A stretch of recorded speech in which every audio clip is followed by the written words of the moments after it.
Mutiara Hikmah Official, menyingkap hikmah di balik sunnah.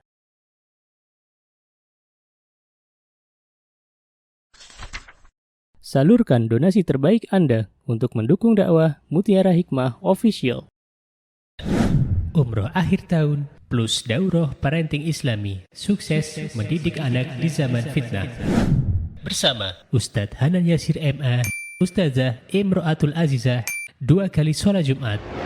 Kelas daurah parenting setiap hari. Konsultasikan dan daftarkan diri Anda sekarang juga. Mau haji yang gak pakai antri? Daftar sekarang, insya Allah 2024 berangkat. Gratis keberangkatan umroh sebelum haji. Dibersamai oleh Ustadz Hanan Yasir dan juga Ustazah Imro'atul Azizah. Buruan daftar sekarang juga, sebelum harga naik.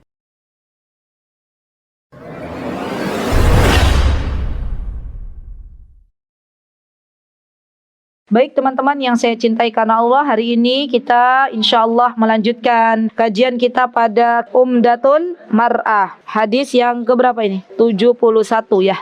Oke, yuk dibaca bareng-bareng. 1, 2, 3, silahkan.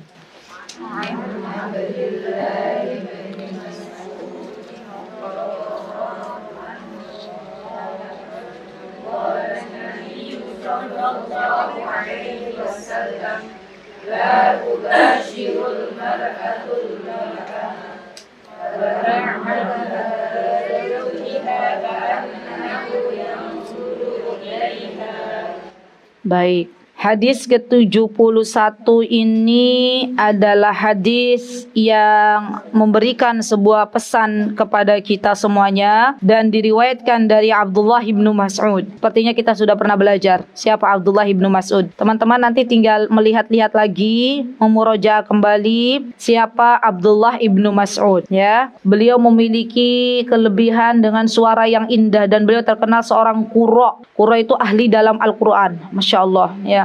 Radhiyallahu anhu, semoga Allah meridai beliau. Masya Allah. Baik, Abdullah ibnu Mas'ud radhiyallahu anhu, yakni seorang sahabil jalil yang banyak duduk di majlisnya Nabi kita Muhammad sallallahu alaihi wasallam, yang bersabar atas apa yang telah diberikan oleh para sahabatnya dari perkataan-perkataan yang membuat Abdullah bin Mas'ud sedih ya, karena waktu itu Abdullah bin Mas'ud perawakannya kurus ya. Kemudian Abdullah bin Mas'ud tuh sedih, kenapa kok saya dikata-katai kurus seperti ini gitu. Maka Rasulullah SAW memberikan perhatian yang besar kepada Abdullah bin Mas'ud bahwa kelak engkau akan Allah jadikan sebagai penghuni surganya Allah. Masya Allah ya. Dan inilah Abdullah bin Mas'ud. Baik, apa yang disebutkan oleh Abdullah bin Mas'ud? Qala Nabi sallallahu alaihi wasallam, ya kalau ada disebut nama Nabi kita Muhammad, mari kita bersolawat ya. Karena kita sebagai bukti rasa cinta kita kepada baginda Nabi kita Muhammad sallallahu alaihi wasallam. Kata beliau, la di sini adalah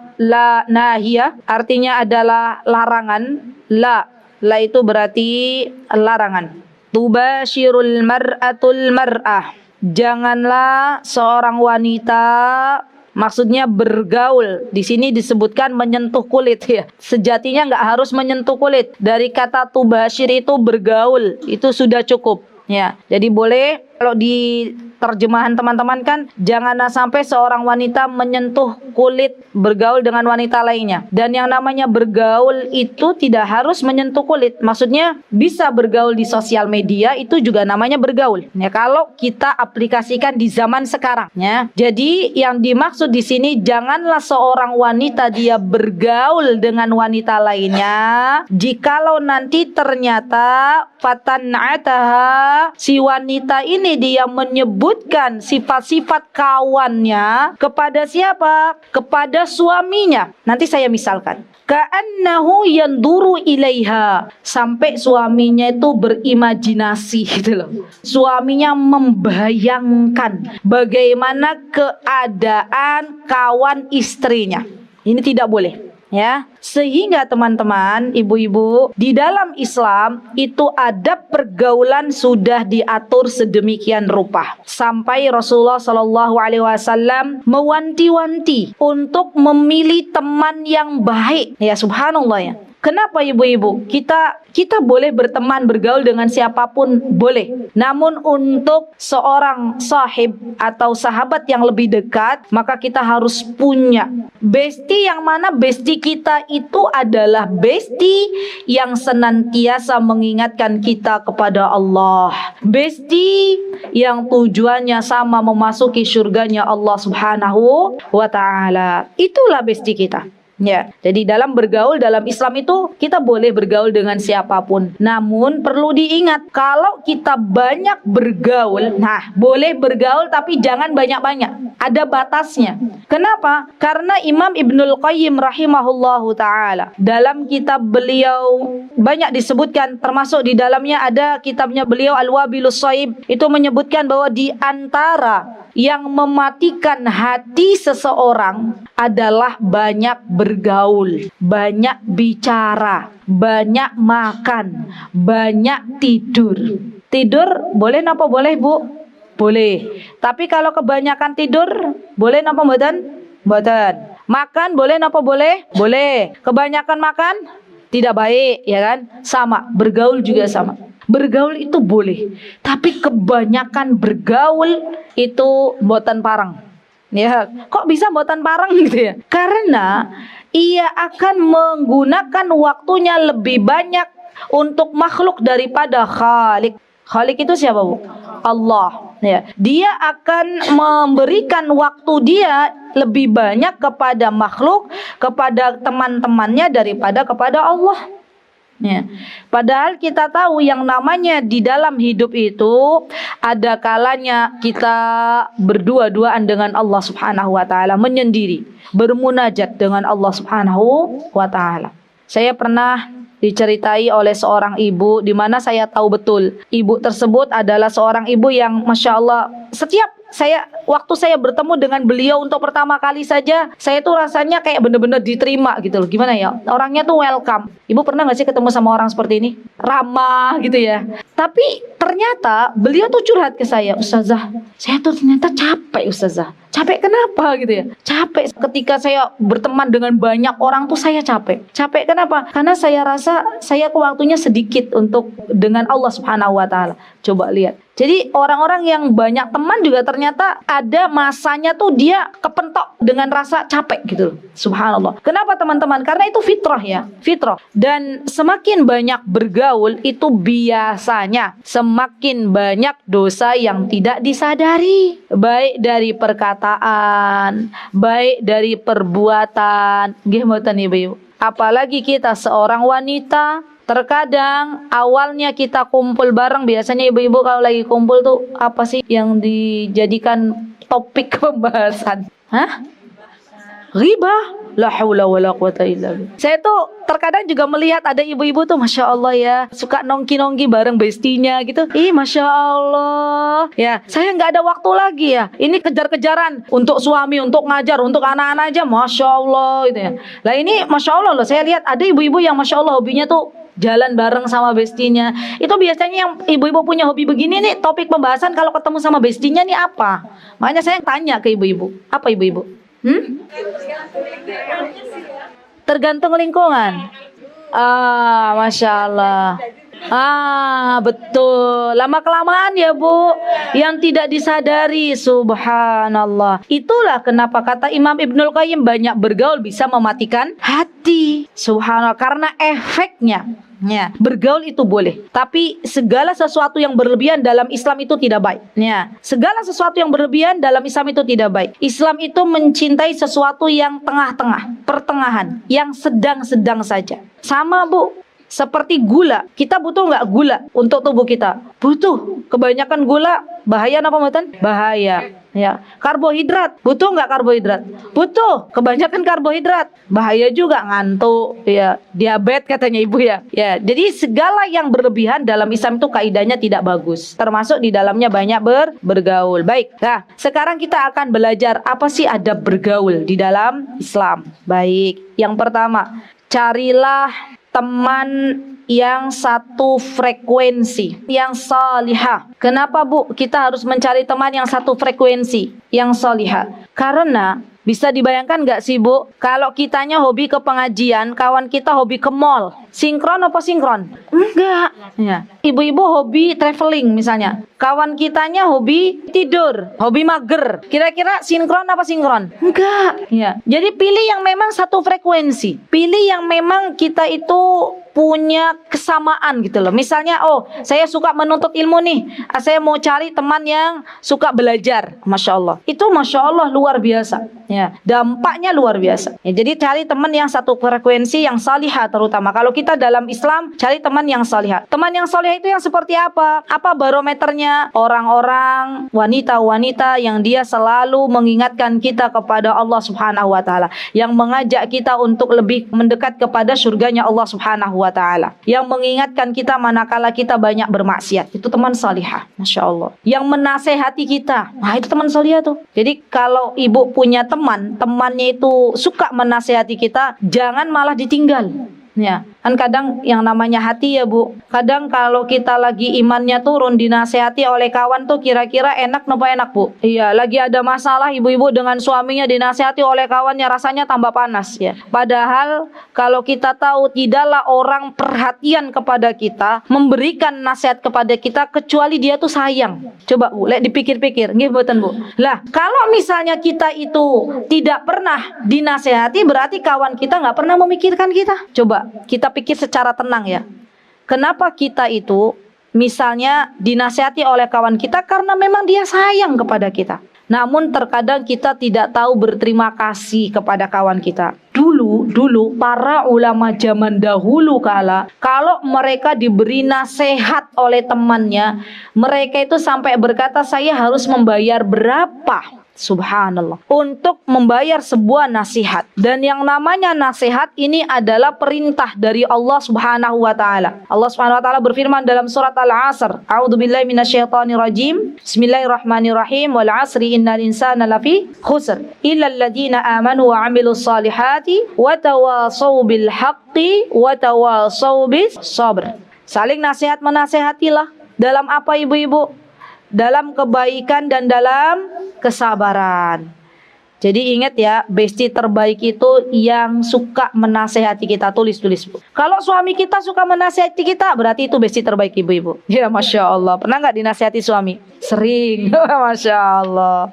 Nanti insya Allah mudah-mudahan ketemu tema adab menasehati. Ya, jadi menasehati juga perlu ada adabnya sendiri. Ya, pernah ya saya berikan ya. Karena kadang kalau nasihat itu niatnya untuk membuka aib seseorang, misalnya saya nih, naudzubillah ya, saya mau menasihati fulana, tapi saya tuh niatnya pengen ngebuka aibnya fulana, itu nggak nyampe nasihatnya. Justru akhirnya adanya kebencian.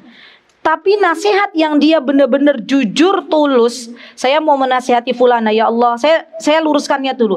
Ya Allah, saya mau menasihati fulana karena dia terlalu banyak istilahnya membuat akhirnya menjelek-jelekan Islam misalnya. Ya Allah, saya mau menasihati fulana karena dia sudah terlalu jauh dari Engkau, dari Allah, wahai Rabbku. Ya Allah, saya mau menasihati fulana karena saya sayang kepadanya. Nasihat yang dari hati pasti akan sampai ke hati. Nasihat yang dengan tulus kita lakukan, kita ucapkan, pasti akan diterima dengan penuh ketulusan. Itu akan berefek, Bu. Jadi intinya menasehati itu harus dari hati, luruskan niat, jangan mengumbar. Saya satu majlis, saya mau menasehati Mbak Fat nih, tolong ya ibu-ibu dengarkan Mbak Fat begini. Jangan, karena mesti nanti Mbak Fatnya akan malu ya. Dan lebih baik menasehati dengan cara ya 4 mata dan dari hati ke hati, serta luruskan niat. Ini penting. Niat itu ketika menasehatinya niat yang benar, maka insya Allah dia akan dimudahkan oleh Allah Subhanahu wa Ta'ala untuk bisa sampai ke orang yang menasehati. Masya Allah. Baik, kemudian yang kedua, setelah kita memilih bestie yang salihah, maka kita harus mengerti hak-hak saudara kita. Nah, ini penting lagi nih belajar. Apa hak saudara kita ibu-ibu? Yo, kan ada 6. Diinget-inget tuh. 1, jika bertemu mengucapkan salam, sudah belum kita melakukan ini? Yang kedua, ketika kita tahu, kadang kita nggak tahu beliau sakit atau tidak. Kalau kita tahu dengar ada orang sahabat kita sakit, kita tengok. Yang ketiga, Jika saudara kita bersin dan dia mengucapkan alhamdulillah, maka doakanlah dengan yarhamukillah. Kalau enggak mengucapkan, jangan kita doakan. Karena memang subhanallah, Ibnu Umar, kita pernah belajar ketika beliau tidak mendoakan saudaranya, dan ketika itu karena saudaranya ketika bersin dia tidak bertahmid kepada Allah Subhanahu wa taala. Jadi kita mendoakan orang yang bersin manakala ia mengucapkan alhamdulillah. Apa doanya ibu-ibu? Yarhamukillah. Baik, yang keempat, jika ada undangan ya, maka datangilah kecuali ada uzur.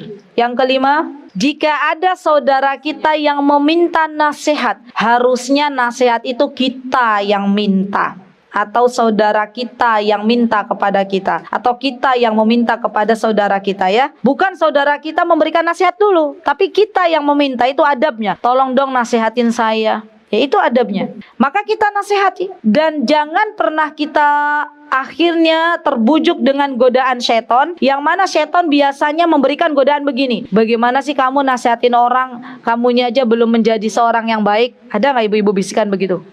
Ada. Itu ketahuilah itu bisikan setan. Maka minimal kita nasihati kawan kita dengan sesuatu yang kita sudah istiqomah di dalamnya. Misal, ibu-ibu ada temannya meminta nasihat kepada kita. Alhamdulillah ibu-ibu untuk sholat 5 waktunya is okay, sudah nggak pernah tinggal. Ya sudah, kita nasihati kawan kita, jangan tinggal sholat 5 waktu.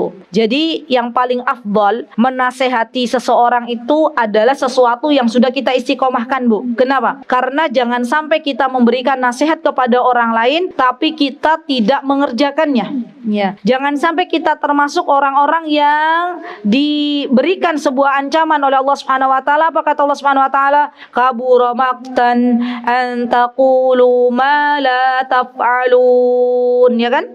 Ya, Allah Azza wa Jalla itu membenci orang-orang yang dia berucap tapi tidak melaksanakan.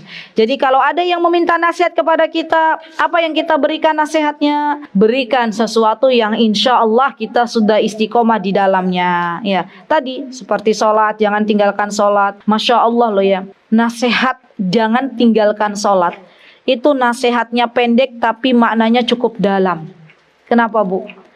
Orang yang senantiasa menjaga sholat dengan baik, menjalankan rukunnya, mengerti artinya, orang ini akan dijaga oleh Allah Subhanahu wa taala. Jadi Masya Allah, jangan kira ketika saudara kita itu menasihati kita, jangan tinggalkan sholat, kemudian kita menganggapnya itu sebuah hal yang sepele. Ketahuilah, keselamatan seseorang di dunia dan di akhirat ketika dia bisa menjaga sholatnya. Masya Allah. Jadi nasihatilah kawan kita dengan apa yang sudah kita istiqomahkan. Dan terakhir, apabila ada yang meninggal dunia, maka menyolatkan dan mengantarkan jenazah bagi kaum laki-laki ya. Dan ini juga PR untuk kita. Kalau ada seseorang dari saudara kita yang meninggal dunia, kita masih bisa untuk menyolati, ya, karena sesungguhnya pahala akan balik kepada kita. Orang yang meninggal dunia butuh doa dari orang yang hidup. Orang yang hidup dibalas oleh Allah mendapatkan pahala satu gunung Uhud pahala. Subhanallah. Mana yang lebih besar dari itu? Subhanallah, itu adalah pahala yang luar biasa. Baik, tadi yang pertama apa ibu-ibu? Bukan. Adab bergaul. Ini sepertinya Ummu Qurrata. Ummu Qurrata. Bukan. Sepertinya Ummu Qurrata terlambat datang nggak sih? Ya, coba. Pinter, Masya Allah. Catat. Apa yang pertama tadi? Mencari besti yang solihah. Kenapa kita mencari besti yang solihah? Karena ini anjuran dari Nabi kita Muhammad SAW. Apa kata beliau? La tashab illa mu'minan. Janganlah kalian bergaul memilih besti kecuali dia orang mukmin, orang beriman, orang yang dekat dengan Allah Subhanahu wa taala. Wala ya'kul ta'amaka illa taqiyun. Dan janganlah kalian makan kecuali dari makanan orang-orang yang bertakwa. Maksudnya makanannya halal. Makanannya makanan yang kehukumnya tidak diragukan kembali, Masya Allah. Dan ini adalah sebuah pesan dari baginda Nabi kita Muhammad sallallahu alaihi wasallam. Yang pertama mencari besti yang salihah. Yang kedua tadi apa? Tahu hak dan kewajiban saudara kita. Yang ketiga ada bergaul, mencintai saudara kita karena Allah. Ini penting banget nih. Mencintai saudara kita karena Allah. Subhanallah.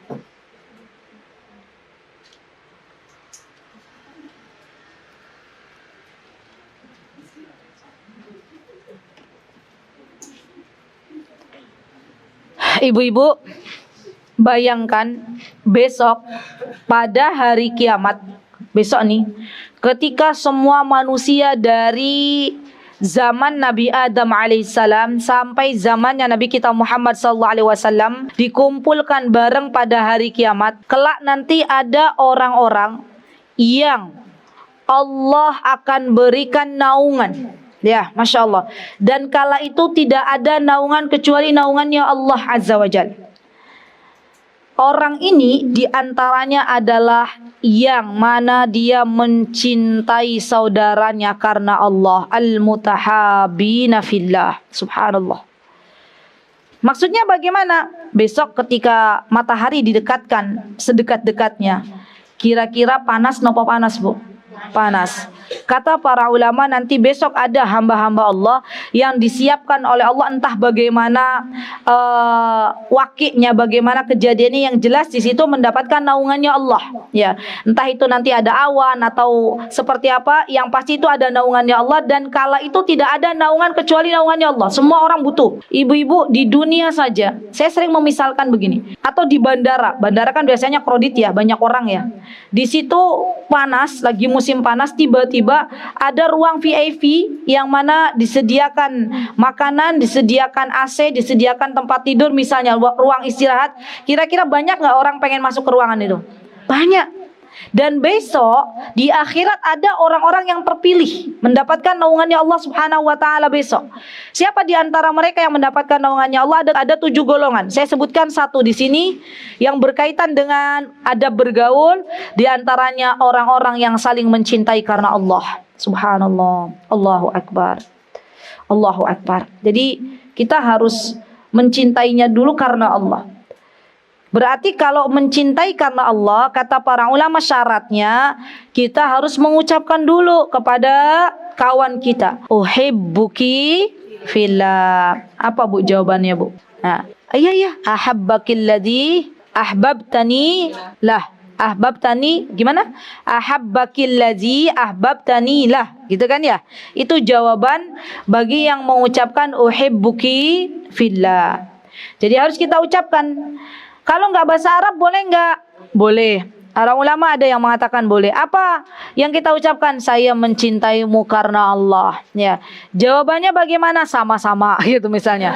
Itu juga boleh. Yang pastikan akadnya jelas. Ya. Sama-sama saya juga mencintai engkau karena Allah. Ya. Kan ahabbakillah itu begitu. Doa. Ya, artinya doa juga. Masya Allah. Jadi tolong ibu-ibu PR nanti ya, setelah kajian selesai ibu cari besti. Ya.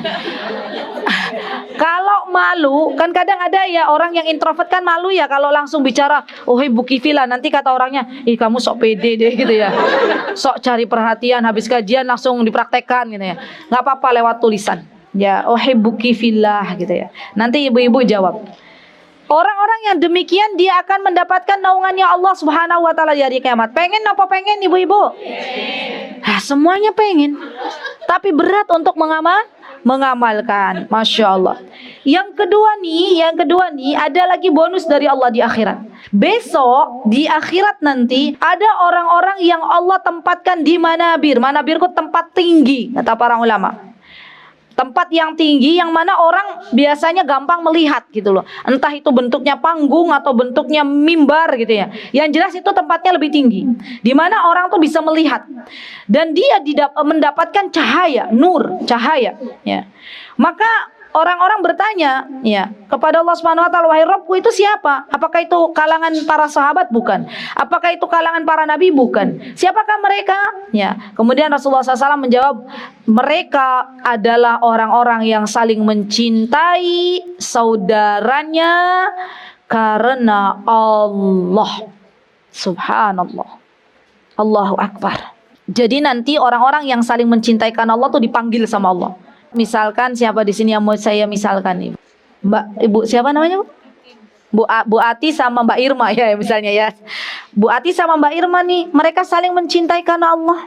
Besok di akhirat Allah akan memanggil keduanya. Panggilan-panggilan kepada Bu Ati dan Bu Irma, harap maju ke panggung gitu ya. Dan diberikan cahaya. Betul. Ini janjinya Allah. Terus ibu-ibu yang lain pada pengen seren. Kenapa jadi Bu Irma yang Bu Ati yang dikasih cahaya gitu ya? Ternyata mereka berdua waktu di dunia mencintai karena Allah. Ya. Jadi sebelum penyesalan itu tiba, ibu-ibu ya, mari kita berlomba-lomba untuk mencintai saudara kita karena Allah. Subhanallah. Dan yang ketiga, saudara kita walaupun bukan saudara kandung, kalau kita mencintainya karena Allah, maka besok dia bisa memberikan syafaat atas izin Allah Subhanahu wa taala. Saya berpesan, saya katakan dulu kepada ibu-ibu, uhibbukunna fillah. Saya mencintai ibu-ibu karena Allah. Jawabannya sama-sama. Oke, enggak apa-apa ya. Belum hafal. Ummu Qurrata, besok kalau Ummu Qurrata teman-teman tidak melihat saya di surga, maka tolong cari ya, minta sama Allah, wahai Rabbku ya, di mana guruku gitu ya Allah. Sedih banget ya Rabb. Semoga kita bisa saling mendoakan ya teman-teman. Amin, amin, jazakillah khair. Masya Allah. Kita cari saudara kita. Orang-orang yang saling mencintai karena Allah, salah satunya masuk ke surga dan kawannya tuh belum masuk surga, dicari tuh. Wahai Rabbku, saya bersyukur kepadamu telah engkau masukkan diriku ke dalam surgamu. Namun saya masih ada satu permintaan kepadamu yang ingin saya ajukan. Kata Allah Subhanahu wa taala, permintaan apa? Kata Allah, wahai Rabbku, saya dulu berangkat ke teras Quran bareng Ibu Fulana. Ya Allah, dulu saya sering murojaah bareng dengan Ibu Fulana. Ya Allah, saya sering dulu diingatkan oleh Ibu Fulana. Saya mencintai dia karena Allah. Tapi saya nggak lihat dia di surga. Sudah saya cari kemana-mana, nggak ada. Wahai Rabbku, aku memohon kepadamu, masukkan Ibu Fulana ke dalam surga sehingga saya bisa berjumpa dengannya. Subhanallah, kata Imam Ibnul Qayyim, dan ini ada dalam kitabnya Imam Ibnul Qayyim. Kata Ibnul Qayyim, maka Allah Azza wa Jal dengan rahmatnya Allah, dengan kasih sayangnya Allah, Allah mengizinkan Ibu Fulana ini yang sudah masuk ke dalam surga terlebih dahulu untuk mencari kawannya. Subhanallah. Itu Bu, kalau kita bayangkan ya, itu kira-kira tuh peristiwa yang luar biasa nggak sih Bu? Ya luar biasa. Dan Allah mengizinkan Ibu Fulanah untuk mengambil atau didatangkan Ibu Fulanah yang tadi tidak ada di surga itu, dan Ibu Fulanah yang udah di surga, dia memberikan syafaatnya kepada kawannya atas izin Allah Subhanahu wa taala, dan dua-duanya akhirnya berjumpa di dalam surganya Allah Subhanahu wa taala. Subhanallah. Ini menurut saya kalau kita tahu ya begitu luar biasanya keutamaan ini, maka kita akan berlomba-lomba untuk mencari besti yang salihah, besti yang lebih baik agamanya daripada diri saya. Ya, dan ibu harus punya, Bu, harus punya. Alhamdulillah wa syukrulillah, saya bersyukur kepada Allah, saya pun punya, ya, punya besti-besti baik yang di dalam negeri maupun di luar negeri. Dan saya tuh apa ya Bu, merasakan banget gitu loh, ketika sebuah persahabatan dijalin karena Allah, maka disitulah atas izin Allah, Allah langgengkan. Disitulah kita saling merindu.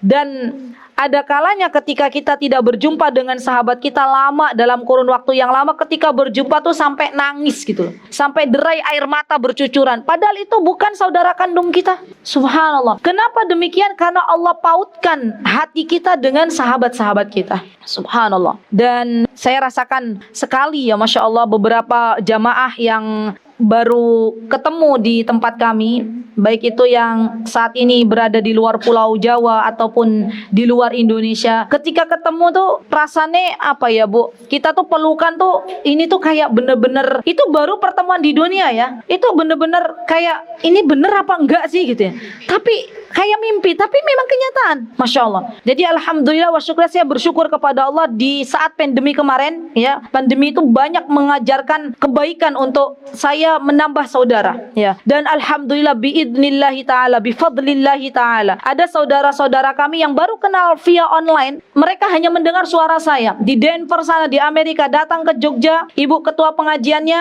alhamdulillah berjumpa dengan saya di Joglo 1. Masya Allah, seperti apa ya, ya Allah, ini rizki dari Allah ya. Seorang sahabat yang kita hanya mendengar via suara ya, kemudian Allah jumpakan, dan itu kebahagiaan baru di dunia, Bu.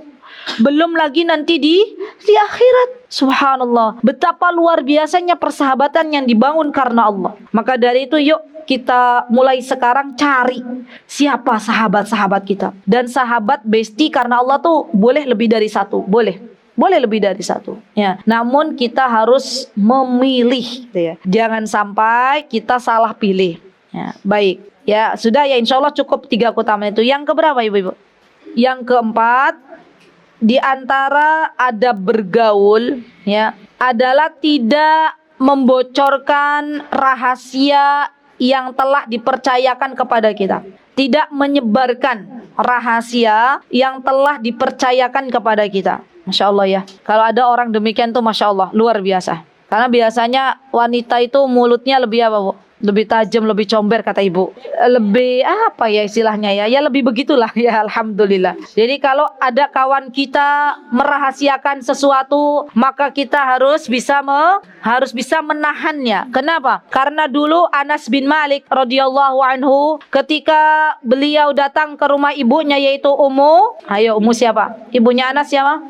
Ummu Sulaim. Maka ketika itu Ummu Sulaim bertanya, "Wahai Anas, kenapa engkau datang terlambat?" Kata Anas bin Malik, "Tadi Rasulullah SAW merahasiakan sesuatu kepadaku, wahai bunda." Maka kata Ummu Sulaim, "Jaga rahasia Rasulullah. Jangan kau sebarkan rahasia Rasulullah." Subhanallah. Jadi menjaga rahasia teman itu diantara tips agar adab pergaulan menjadi lebih baik, agar pergaulannya lebih langgeng lagi. Masya Allah. Ibu-ibu pernah gak sih kawan kita curhat ke kita dan berpesan, "Tolong ya, jangan disebar-sebarkan." Ibu yang gak amanah bilang ke kawannya, "Tadi teman saya datang, dia cerita, tapi dia bilang tolong jangan disebarkan. Maka dari itu saya pesan ke jenengan, ojo disebar-sebarin ya."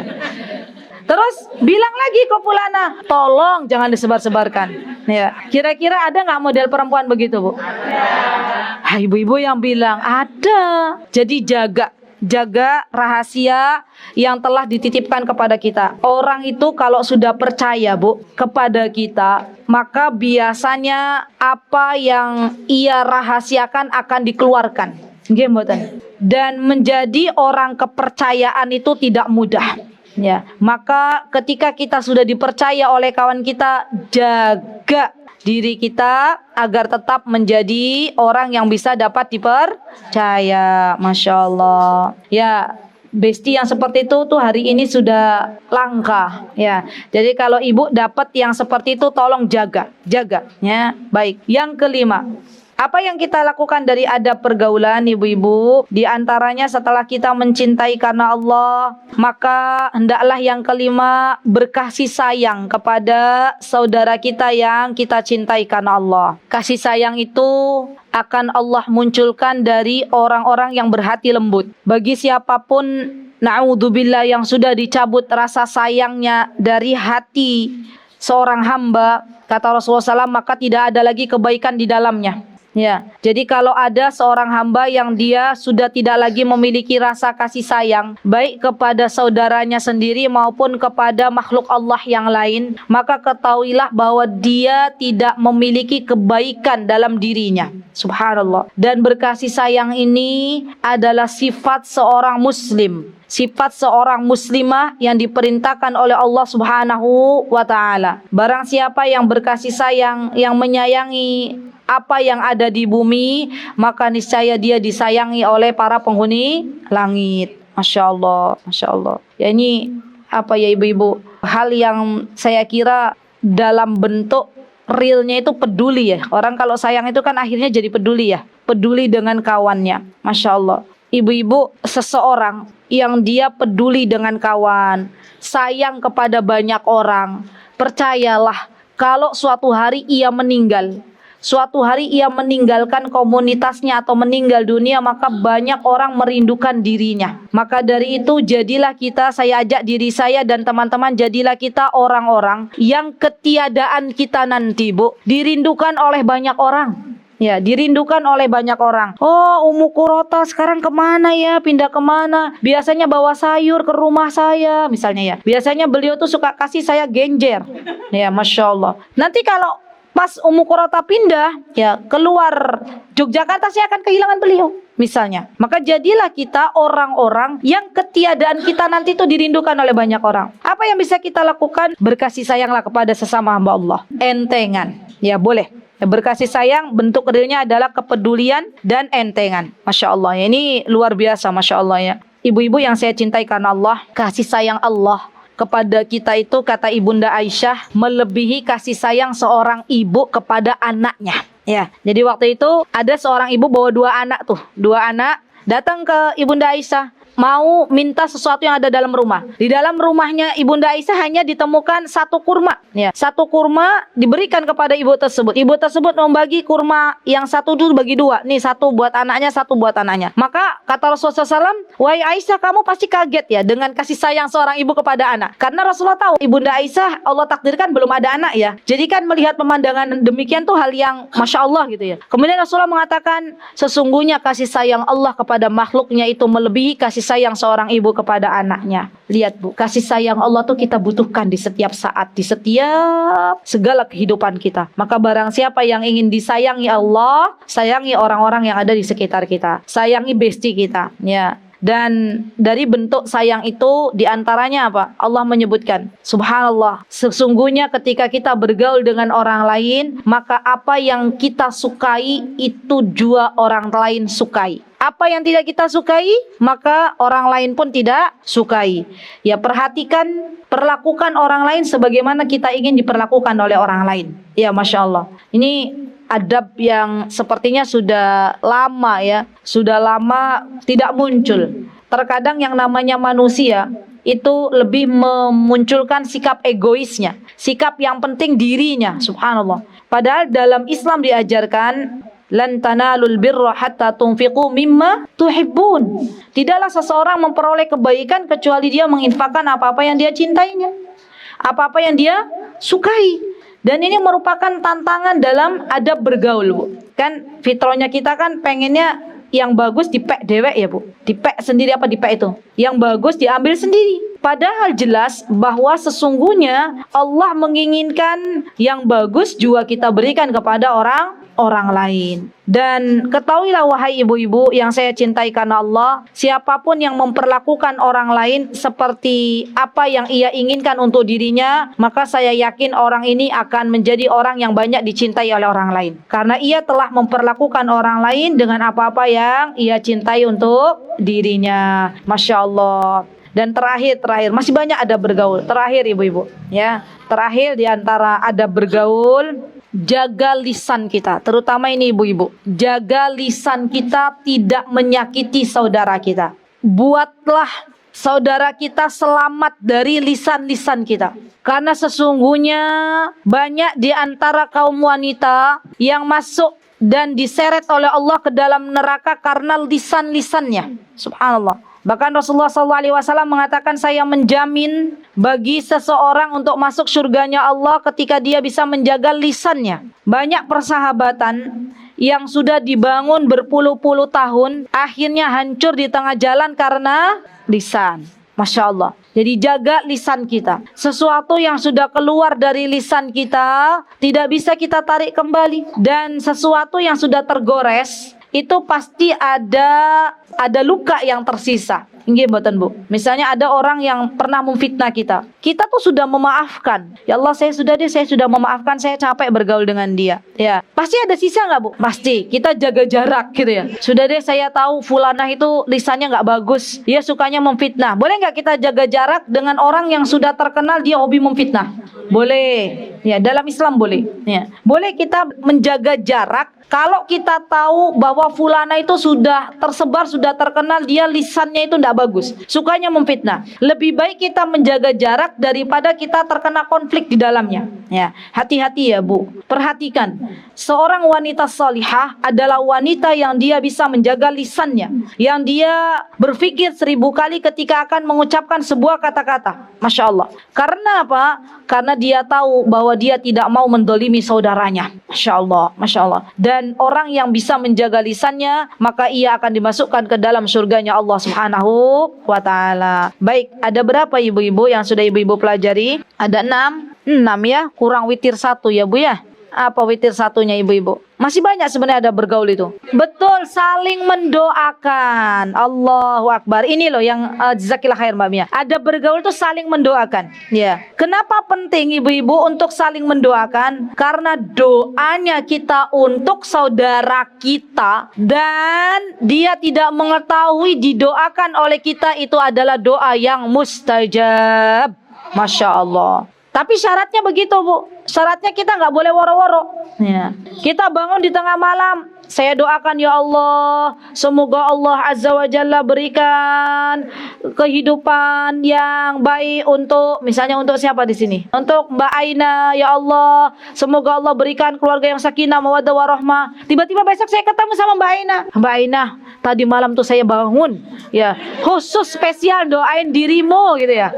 Wah itu nggak jadi mustajab, ya. Kenapa? Karena syaratnya Mbak Aina nggak boleh tahu, ya, Masya Allah. Jadi Ibu, kalau kita mau mendoakan saudara kita jangan nggak usah diworo-woro. Ya, Ummu Qurrata nggak usah diworo-woro dulu. Ya, Ustazah. Tidak pernah cerita pada semua orang yang saya doa. Masya Allah. Ya, jangan diworo-woro, nanti doanya nggak jadi mustajab. Dan saya beritahu lagi. Dan apa yang kita doakan untuk saudara kita itu ternyata kembali untuk kita. Ya Allah, kita doakan misalnya ada orang belum punya anak. Kita juga belum punya anak, misal sama-sama belum punya anak. Kita doakan ya Allah, berikanlah anak kepada fulana. Kira-kira doa apa gitu tuh berat apa berat Bu? Loh dianya belum punya anak. Biasanya kan orang Robbi habli minas solihin. Ya Allah berikanlah anak untukku. Biasanya begitu kan? Tapi kita doakan orang lain. Ya Allah berikanlah anak untuk Mbak Fulana, untuk Ibu Fulana. Apa kata malaikat? Amin. Semoga Allah ijabah doamu walaki bimisl. Dan semoga Allah juga berikan apa yang kau doakan untuk saudaramu. Doa kita sama doa malaikat cepetan mana Bu? Kita sadar loh dengan hal ini. Tapi kadang kita lupa mendoakan kawan kita. Apa yang membuat kita berat untuk mendoakan kebaikan kawan kita? Apa Bu kira-kira? Hah? Kadang disakiti, dolim. Hasad.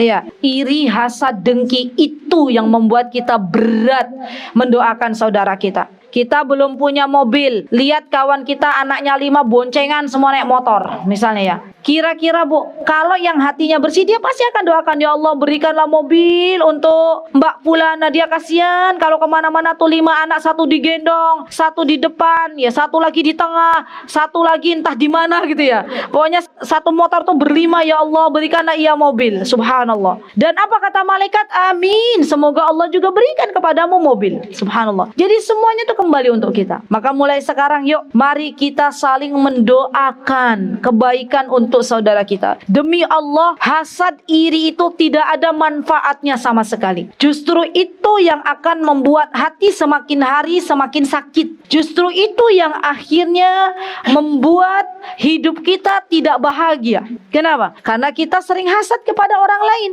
Orang-orang yang memiliki hati yang bersih, mereka adalah orang-orang yang senantiasa memaafkan kesalahan orang lain. Orang-orang yang pandai mendoakan kebaikan untuk orang lain. Orang-orang yang dia memiliki jiwa legowo. Subhanallah. Orang-orang yang dia justru lebih fokus kepada kebaikan orang lain daripada kesalahannya. Dan ini merupakan hal yang luar biasa di dalam kehidupan orang yang diberikan hati yang bersih. Maka dari itu minta kepada Allah Bu, minta, ya Allah bersihkanlah hati hamba ya Allah. Manakala hari ini hamba memiliki hati yang sudah mulai menghitam, wahai Rabbku bersihkanlah ya Allah. Ya Allah ampunilah dosa hamba. Ya, yang bisa menghapus noda-noda hitam diantaranya adalah meminta ampun kepada Allah Subhanahu Wa Taala. Orang yang memiliki hati yang bersih tubuh, satu nasihat sudah membuat dia menangis. Orang yang punya hati yang bersih, subhanallah, ketika ada yang menegur, dia langsung berubah atas izin Allah Subhanahu wa taala. Dan inilah ciri dari orang-orang yang memiliki hati yang bersih. Semoga Allah Subhanahu wa taala menjaga kita semuanya dari segala keburukan, dan semoga Allah Subhanahu wa taala mengaruniakan untuk kita teman-teman besti-besti yang salihah, karena teman-teman yang tidak baik akan membawa kepada kita kepada hal-hal yang tidak baik, apalagi kepada jurang nerakanya Allah wal iyadzubillah. Dan kita memohon kepada Allah semoga Allah Subhanahu wa taala kelak memasukkan kita semuanya ke dalam jannahnya. Amin, Allahumma amin. Dan tadi kalau kita sudah punya besti baik, tolong di sini kan hadisnya apa? Jaga jangan sampai ceritakan kepada suami kita. Ya, apalagi sampai sifatnya disebutkan. Pah, Bi, ya, saya punya besti baik banget. Dia tuh wajahnya cantik, kulitnya putih, rambutnya pirang gitu ya. Apa lagi? Hidungnya mancung, ya. Matanya warna biru padahal pakai lensa mata ya misalnya. Terus dia tinggi. Wah, itu udah bahaya itu, Bu. Suaminya nanti dia sudah membayangkan ternyata kawan istriku lebih cantik. Namanya siapa, Bu? Namanya Ummu Kurota misalnya. Dicari di Facebook Ummu Kurota gitu ya. Gak ada juga ya, Masya Allah. Jadi hati-hati. Gak boleh kita cerita kawan kita, terutama yang perempuan, kepada suami kita. Termasuk di dalamnya, Bu, termasuk di dalamnya, ini dalam adab bergaul ya, saya izin menyampaikan, berhati-hatilah ketika bergaul dengan laki-laki yang bukan mahram. Termasuk suami kita juga berhati-hati untuk bergaul dengan perempuan yang bukan mahram. Ya, jadi ini di antara adab bergaul. Ya, zaman sekarang itu banyak orang-orang yang selingkuh, naudzubillah summa naudzubillah, diawali dari pertemanan di sosial media. Ya, Ibu pernah dengar nggak ada orang selingkuh yang tadinya rumah tangganya adem ayem, tiba-tiba selingkuh di suatu hari, dan itu diawali dari pertemanan di sosial media? Pernah dengar atau pernah dengar? Sering. Ya, maka dari itu hati-hati dengan adab pergaulan. Walaupun kita sudah di sosial media, tetap jaga yang namanya komentar kepada lawan jenis. Tetap kita harus menjaga pertemanan di sosial media kita. Jangan sampai membuat suami kita akhirnya cemburu karena kita telah menjalin pertemanan dengan, contoh ya Bu, wal iyadzubillah, dengan mantan misalnya. Atau misalnya ada loh laki-laki yang dia tuh cemburu kalau istrinya itu masih bergaul dengan teman-teman SMA-nya, terutama yang laki-laki.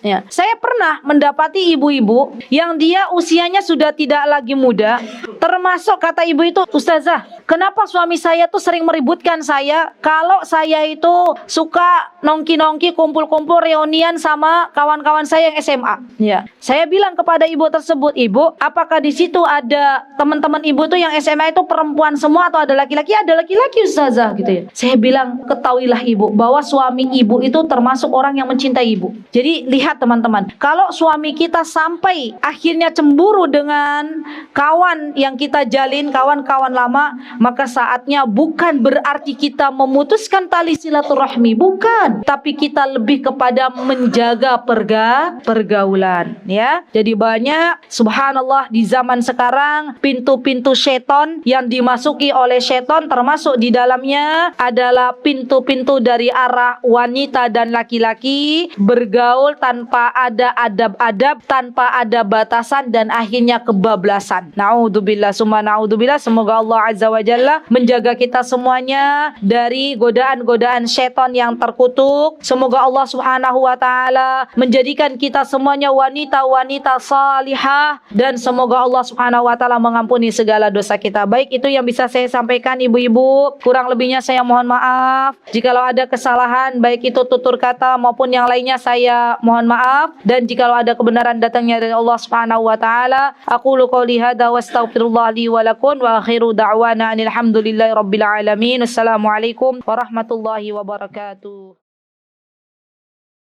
Mutiara Hikmah Official, menyingkap hikmah di balik sunnah.